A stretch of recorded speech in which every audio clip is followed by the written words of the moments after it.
Allison Mack provided government audio recording of NXIVM leader Keith Raniere discussing branding ritual. The former Smallville star is expected to be sentenced on June 30.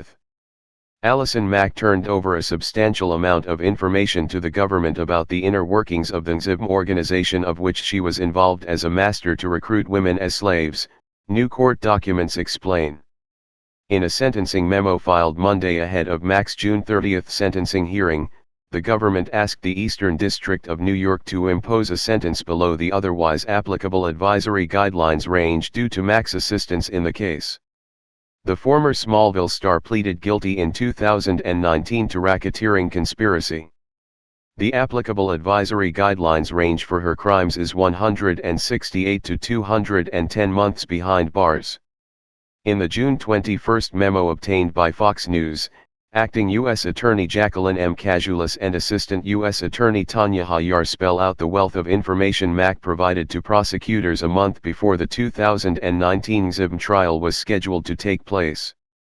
According to the U.S. attorneys, Mack detailed Raniere's assignments for DOS slaves, the disgraced NXIVM leader's use of demeaning and derogatory language, co-defendants Claire Bronfman's attempts to harass and threaten DOS victims, and more.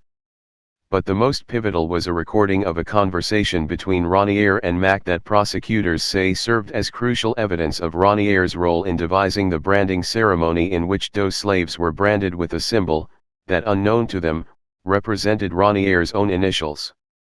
The memo includes a transcript of the conversation in which Raniere asks Mack's opinion of holding a DOS slave to a table completely nude, sort of almost like a sacrifice. To which the former actress responded, "Yeah."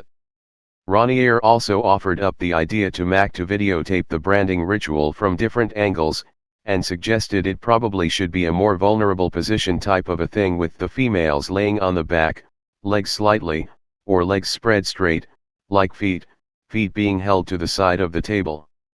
Raniere also instructed Mack to ensure the girls asked to be branded beforehand so it doesn't seem like they are being coerced.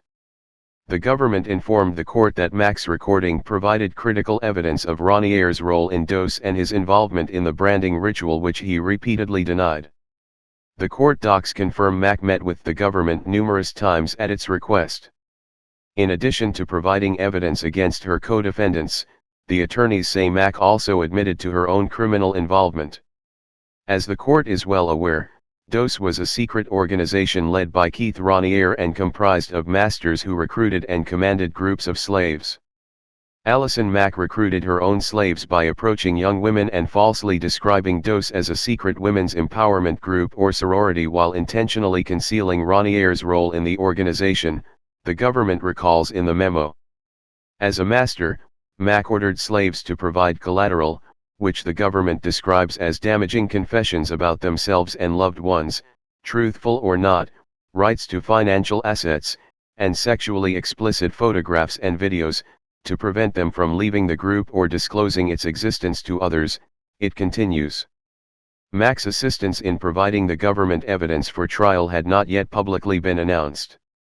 The 38-year-old was scheduled a June 30 sentencing hearing in late May.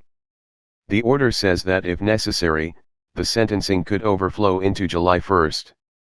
At the time Mack's sentencing date was released, sources told Fox News they are relieved she will finally get time behind bars.